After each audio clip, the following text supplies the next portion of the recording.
Ravis nous le sommes, Madame, Messieurs, de vous savoir nombreux devant votre poste téléviseur pour être informés à travers cette grande édition du journal. Bienvenue à toutes et à tous. Députés et sénateurs ont repris le chemin de l'hémicycle du Palais du Peuple ce lundi 16 septembre 2019 pour une session essentiellement budgétaire. Alexis Tambwe-Mwamba, président du Sénat, a renseigné à toute l'assistance que cette session portera essentiellement sur l'examen du projet de loi des finances pour l'exercice 2019 qui se fera avec beaucoup de rigueur pour permettre aux élus de répondre aux préoccupations du peuple congolais. Haute précision, c'est avec Edi Kabea dans cet élément.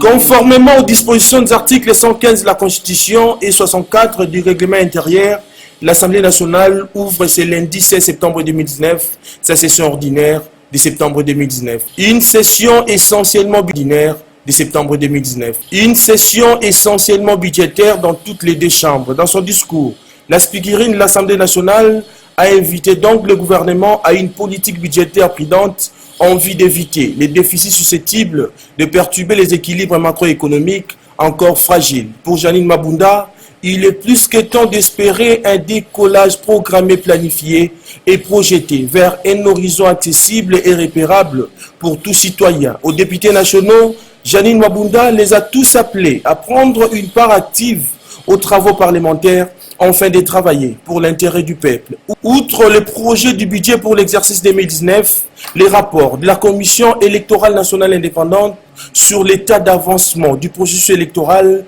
et les rapports de la Commission nationale des droits de l'homme afin d'évaluer l'état des droits de l'homme en République démocratique du Congo seront aussi examinés au cours de cette session. Pour ce faire, la présidente de la Chambre basse du Parlement invite donc le bureau de la CENI et de la CNDH à déposer en toute urgence les rapports pour permettre à l'Assemblée nationale de remplir les devoirs lui imposés par la loi.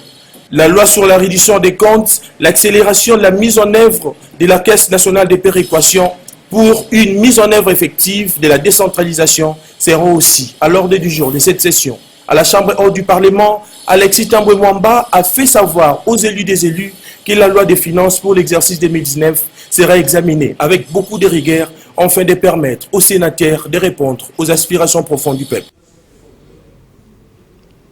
Mike Mukebai, auditionné ce lundi 16 septembre 2019 au parquet général de Lagombe, ce député provincial a été entendu à la suite de nombreuses plaintes déposées en sa charge. Et pour Prince Epengue, communicateur de la plateforme La Mouka, présent au palais de justice, il s'agit de Prince Epengue, communicateur de la plateforme La Mouka, présent au palais de justice, il s'agit d'une démarche judiciaire visant la fragilisation du combat politique de l'opposition. Pierre-Modeste Chichichile nous en parle dans cet élément. Auditionné ce lundi par le parquet général près la cour d'appel de Kinshasa-Gombe, le député provincial Mike Mukebai a été placé sous mandat d'arrêt provisoire. Le leader Lingwala est inculpé sur base de plusieurs plaintes déposées à sa charge auprès de cet instant judiciaire. Mais du côté La Mouka, on ne voit pas les choses de cette façon. Prince Epengue, l'un des communicateurs de cette plateforme de l'opposition, estime quant à lui que cette procédure judiciaire n'a pour but que de régler des comptes à ses membres influents de La Mouka suite à ses prises de position face au régime actuel. C'était un procès politique, on le savait. Mike Mukebai dérange. On a levé ses immunités à l'Assemblée provinciale de manière soviétique. On ne l'a pas entendu, il n'a pas eu le temps de se défendre. On a levé les immunités à son absence. Bien avant, on avait suspendu Mike de l'Assemblée provinciale. On lui a privé même son salaire, un élu du peuple. Vous savez que Mike était premièrement en procès avec un des membres de Vital Kamerhe au niveau de la législative nationale. Et là, c'était un autre membre de Kamerhe qui vient les traîner devant la justice. Pourquoi? C'est parce que Mike défend la vérité.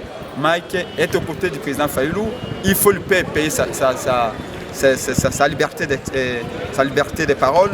Mike dénonce les détournements de 15 millions de dollars. Je parle bien, pas de dollars canadiens, pas 15 millions de francs congolais, mais 15 millions de dollars américains.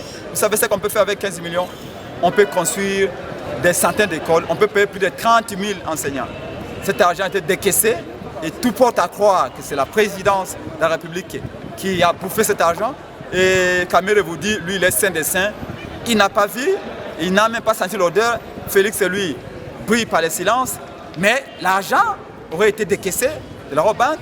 La justice enquête, mais jusque-là, on veut faire étouffer l'affaire. Non, Mike continuera à dénoncer ces détournements, comme il a dénoncé à l'Assemblée provinciale, comme il dénonce ce qui se passe au niveau de la présidence de la République. Et Mike continuera à se battre pour le triomphe de la vérité des urnes. Notez que conformément au droit congolais à la matière, Mike Mukebai pourra passer 5 jours sous ses statuts d'inculpé avant d'être probablement à l'expiration de ces délais placé en détention préventive. Et sachez que Mike Mukebai a été transféré au centre pénitentiaire de rééducation de Kinshasa, ex-Makala, affaire à suivre. Une autre personne qui était devant ces juges, il s'agit de l'ancien ministre Oli Ilunga, ancien ministre de la Santé, qui était présenté ce lundi au parquet général près la Cour de cassation pour motif de mauvaise gestion des fonds destinés à combattre le virus Ebola. Des accusations que son avocat juge fausses, il a dit à Alain Dongo et Bob Zamba. L'ex-ministre de la Santé publique a été présenté ce lundi au parquet général près la Cour de cassation après sa garde à vue à la police. Il est poursuivi pour mauvaise gestion des fonds alloués à la riposte Ebola. Les allégations que défendent son avocat. Il y a eu des événements le samedi avec la police qui a communiqué disant que Dr Elou Lunaki, notre client, avait été arrêté tentant de fuir la RDC en passant par le Congo central. Juste pour dire que ce n'est même pas vrai, parce qu'il a été arrêté dans sa résidence à la Gombe qu'il occupe depuis qu'il est ministre. Parce que d'ailleurs, mieux que ça, il est même locataire à cette résidence-là. C'est bizarre. J'en crois que c'est même pas. Donc c'était un appartement. Il est locataire depuis 2 ans. Ça c'est possible. Mais tout le monde sait qu'il a. N'est-ce pas? Il a été arrêté dans la résidence. Ça c'est 1. Et 2, sous le fond de l'affaire. Parce que les gens pensent qu'il aurait volé, il aurait détourné. Mais aucune preuve n'est produite. Ce qui est important, c'est que les gens doivent. Et juste un élément, c'est un élément qui n'est jamais sorti. Je vais sortir ici. Est-ce que vous savez que Oli Lunga, lorsqu'il quitte, il fait la remise requise? Le compte du comptable indique qu'il y a $260 000 là-dedans en solde positif. Voilà un voleur, un détourneur qui quitte son poste, il a mis en manœuvre tout et il quitte, il démissionne d'abord de lui-même et puis après il laisse $260 000 et je vous laisse comme ça on va être entendu maintenant au parquet et là on va aller au fond le fond de cette débat de tribunal et nous souhaitons vivement que le dossier soit fixé s'il le faut. S'il considère que tel que la police a claironné partout que vous voyez vous avez bien que le dossier soit fixé. Comme ça on aura la vérité judiciaire.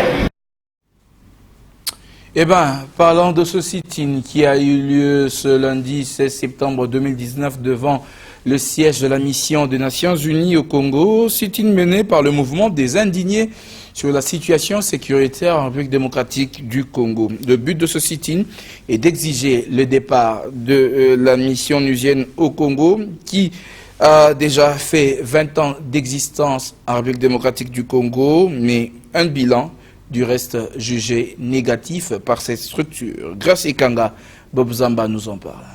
Sécurité à l'Est, la tuerie à l'Est, la tuerie à Beni, la tuerie à Djougou, la MONUSCO, la MONUSCO, dégage.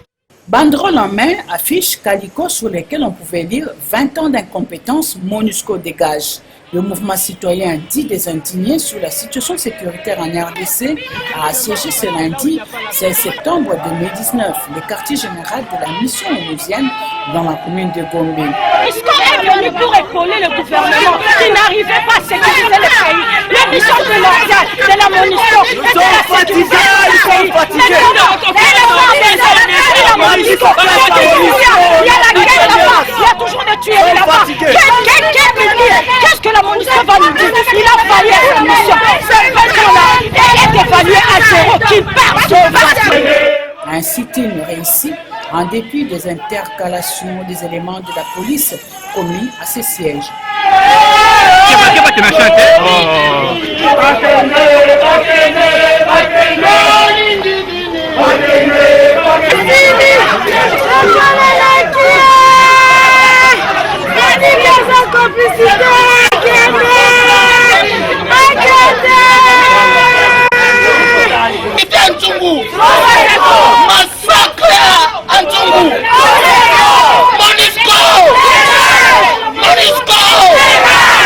Il faut noter que c'est depuis 20 ans, depuis que la mission des Nations Unies pour la stabilisation au Congo est en RDC, l'insécurité tant décriée continue à faire la sourde oreille.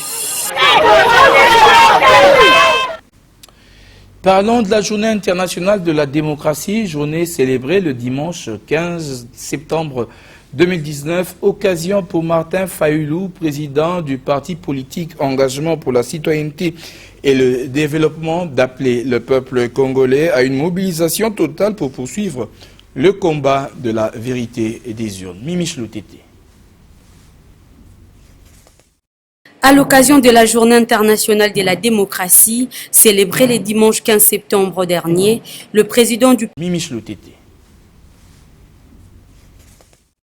À l'occasion de la Journée internationale de la démocratie, célébrée le dimanche 15 septembre dernier, le président du parti politique Engagement pour la citoyenneté et le développement, Martin Fayulu, a lancé un message au peuple congolais dans lequel Martin Fayulu dénonce ce qu'il qualifie d'escroquerie électorale et réaffirme sa détermination à empêcher que le peuple congolais devienne cette forfaiture. D'après Martin Fayulu, Félix Tshisekedi incarne le déni de la démocratie et que sa gouvernance rime avec le détournement des millions de dollars, le népotisme et la corruption, a-t-il ajouté. Il a également fait appel à la population congolaise à rester mobilisée pour poursuivre le combat de la vérité des urnes. Quant au voyage officiel de Félix Tshisekedi à Bruxelles pour ce 17 septembre, Martin Fayulu estime que la Belgique va continuer le fruit de l'escroquerie électorale. Eh bien, parlons de cette séance de travail qu'a présidé Pius Mwabilumba Mukala, c'est le ministre national de l'urbanisme et habitat. Eh bien, séance de travail avec tous les cadres de ce ministère. Le président national du Congrès national des Congolais a voulu, à travers cette rencontre, donner des orientations pour la bonne marche du ministère. Maïa Maté, Yves Léchouangué, reportage. Désigné membre du gouvernement à la tête du ministère de l'Urbanisme et Habitat, investi par la représentation nationale et après le quitus du chef de l'État lors du premier conseil des ministres, le numéro 1 congolais de l'Urbanisme et Habitat, Pius Mwabilou, attaque les taureaux par les cornes. Ce lundi 16 septembre 2019, Pius Mwabilou a tenu à s'entretenir avec les cadres de son ministère. Une réunion de prise de contact aux allures d'un échange pédagogique d'orientation vers une ligne de conduite bien définie. La vision que j'ai pour ce ministère, la vision du président de la République, son Excellence Félix Antoine Tshisekedi Tshilombo, vision qu'il a transmise au gouvernement via le Premier ministre et les ministres. Je vous demande d'être très vigilant parce que je ne tolérerai jamais, alors là jamais, que les gens se comportent comme des élections libres. Je tiens beaucoup à l'éthique. Parce que sans éthique, ce pays ne pourra pas suivre, ne pourra pas sortir de toutes les difficultés qu'il a connues depuis 1960. Vous avez, chacun et chacune d'entre vous, ma confiance.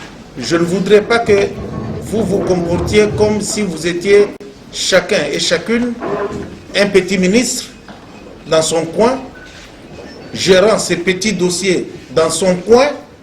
Et j'insiste beaucoup, je ne voudrais pas que vous vous comportiez comme des petits ministres, chacun gérant son petit dossier dans son coin. Délibérons de ce petit dossier dans son coin. Nous sommes tous au service de l'État. Nous devons savoir que nous sommes tous des passagers dans ce ministère. Je suis arrivé aujourd'hui dans ce ministère, demain je passerai, quelqu'un d'autre viendra me remplacer et je voudrais que celui qui me remplacera trouve les traces de tout ce que je vais faire dans ce ministère. Comme qui dirait, fini la récréation. Eh bien, nous allons prendre cette déclaration. Nul n'a le pouvoir de me dénier mon droit d'être acteur politique et d'appartenir à l'opposition. Cette déclaration n'est pas nôtre, c'est la réaction de Jean-Pierre Lissanga Bonganga qui s'oppose à ce qu'il dit interdit de se réclamer de l'Amouka. Cet ancien ministre du gouvernement Tchibala annonce en outre la mise en place d'un mouvement citoyen d'éveil de conscience dénommé Téléma dans le but de continuer dans la même optique le combat pour la reconquête de la victoire du peuple. Suivant l'extrait de cette déclaration choisie ici par Bonheur Nzinga et Yves Lechongué. D'entrée de jeu, je dois vous dire que l'on peut tout me refuser, sauf ma citoyenneté et mon statut d'acteur politique. De quoi s'agit-il? À moins de se voiler la face, il faut avoir le courage de reconnaître que les élections chaotiques du 30 décembre 2018 ont une fois de plus plongé notre pays dans une grave crise de légitimité qui a sévèrement secoué les fondements du pacte républicain que nous avons signé à San City en Afrique du Sud. Seulement voilà, si les élections ont eu lieu effectivement le 30 décembre 2018, elles ont été tout sauf démocratiques, tout sauf transparentes et crédibles. Le peuple congolais qui s'est massivement mobilisé pour accomplir son devoir civique a été victime d'un véritable braquage électoral. C'est ainsi que nous sommes aujourd'hui devant une incongruité politique exceptionnelle où en fait il y a 3 présidents en RDC. Un président nommé qui porte le costume du président de la République, mais n'a aucun pouvoir. Un président élu à qui on a refusé l'exercice du pouvoir et un ancien président qui, lui, détient l'impérium du pouvoir en ayant le contrôle de la quasi-totalité des institutions de la République en tant que chef de file du FCC. Voilà pourquoi nous avons pris l'initiative et nous vous l'annonçons solennellement de lancer un mouvement citoyen dénommé Téléma, qui est un groupe de pression qui va s'employer à mobiliser notre peuple pour le respect du choix de notre peuple et à œuvrer pour qu'une solution soit trouvée. Si un mouvement citoyen vient de voir le jour, eh bien, il y a un autre qui est déjà sur terrain, le mouvement citoyen Force citoyenne populaire, sur l'engagement citoyen à sensibiliser la population de la commune de Massina, quartier 3, à lutter contre la pauvreté.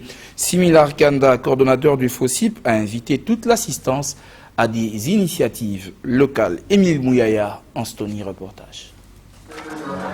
Dans le cadre de l'engagement citoyen et l'autoprise en charge pour lutter contre la pauvreté, le mouvement citoyen Force citoyenne populaire FOSIP, que dirige Similar Kanda, a tenu à sensibiliser ce dimanche 15 septembre 2019 la population de la commune de Massina, quartier 3, qui fait face aux difficultés de tous ordres, notamment l'insécurité, le chômage dans les milieux des jeunes, sans oublier la malnutrition des enfants. Prenant la parole, Similar Kanda a encouragé l'assistance en les invitant aux initiatives locales. Un message bien capté par les jeunes qui ont par ailleurs félicité le président de la République et le Premier ministre Ilunga Ilunkamba d'avoir nommé un bon nombre de jeunes dans le nouveau gouvernement de la République. Pour remercier en fait le chef de l'État, Félix-Antoine Tshisekedi, et l'autorité morale Joseph Kabila Kabange, de FCC, pour avoir promis, avoir nommé des jeunes qui sont entrés au gouvernement, spécialement son Excellence le Président Papi Nkungu, pour avoir fait de lui ministre de l'énergie. C'est une bonne nouvelle pour nous, c'est une chose qui nous récompense, qui fait la joie de tous les jeunes Congolais et qui remplit la jeunesse congolaise de joie. Et nous remercions le chef de l'État et l'autorité morale de Joseph Kabila Kabange pour avoir permis aux jeunes d'aller de l'avant, pour avoir permis le renouveau populaire dans la continuité d'être vécu par les citoyens congolais. Signalons que les stratégies appropriées ont été mises en place afin que des solutions idoines soient trouvées. Restons toujours dans la commune de Massina où il a été installé une nouvelle cellule base éléphant de la commune de Massina. Cette cellule est bien une cellule du Parti du Peuple pour la Reconstruction et la Démocratie, cérémonie qui s'est déroulée le dimanche 15 septembre 2019. Farel Muzinga Bobzamba. Éléphant, Chiki Abintou.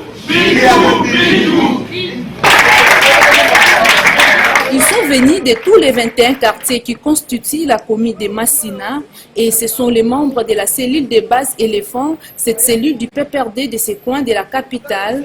Ils ont répondu massivement à la cérémonie portant installation du comité dirigeant du PPRD Massina.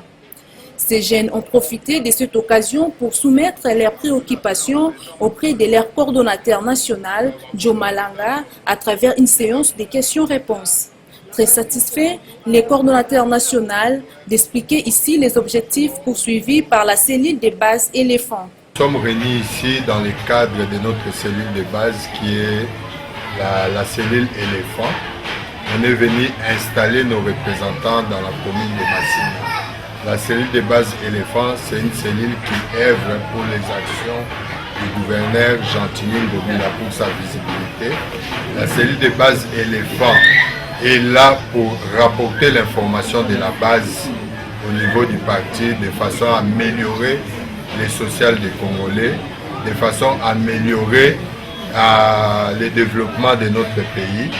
On est là pour accompagner le gouvernement Ilukamba et le président de la République, Félix-Antoine Tshisekedi, qui est président de la République car nous sommes déjà en coalition. Nous allons ensemble. La cellule de base, qui est une cellule nationale, qui a déjà des antennes au niveau du Diofa, de Maïndombe et de Kinshasa. La cellule de base est presque représentée dans toutes les communes. À Massina aussi, elle était représentée, mais ils n'étaient pas installés officiellement. Nous venons de les installer officiellement. Et c'est par ces hymnes du PPRD que cette cérémonie s'est clôturée. Et la jeunesse, le PPRD, parti de tous les âges. Terminons ce journal avec Rebecca Kalombo-Lumanisha qui nous parle de la descente qu'a effectuée la députée provinciale Marie Kété Moutinga le week-end dernier à Badara 3, c'est dans la commune de Ntsélé, dans le but de remercier ses électeurs et aussi échanger sur les difficultés qu'ils traversent.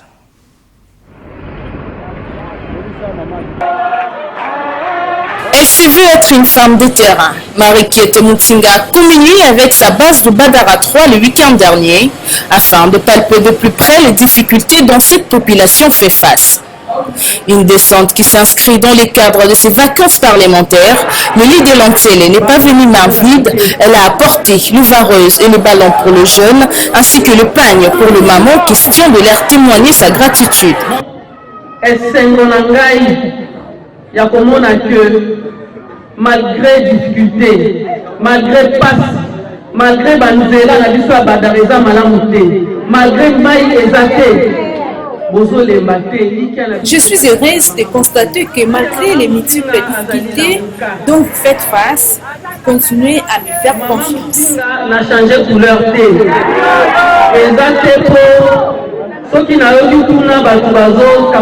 Je suis toujours Lamuka, je n'ai pas changé de couleur.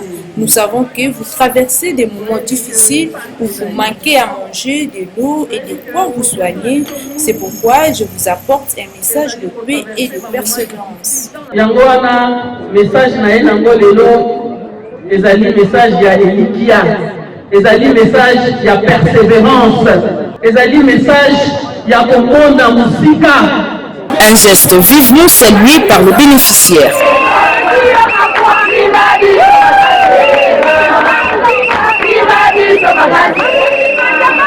Marie-Kiet Moutinga, cadre de Lamuka, compte tout mettre en œuvre pour le développement de sa circonscription électorale. Fin de cette édition du journal, coordonnée par Bonheur Nzinga, Dieu merci Kifou, au four au moulin du côté de la régie d'antenne Jacques Wandenga Boiseau. Merci de nous avoir suivis. Je vous retrouve demain à 20h avec le même plaisir. Surtout, portez-vous bien et très bonne suite de programme.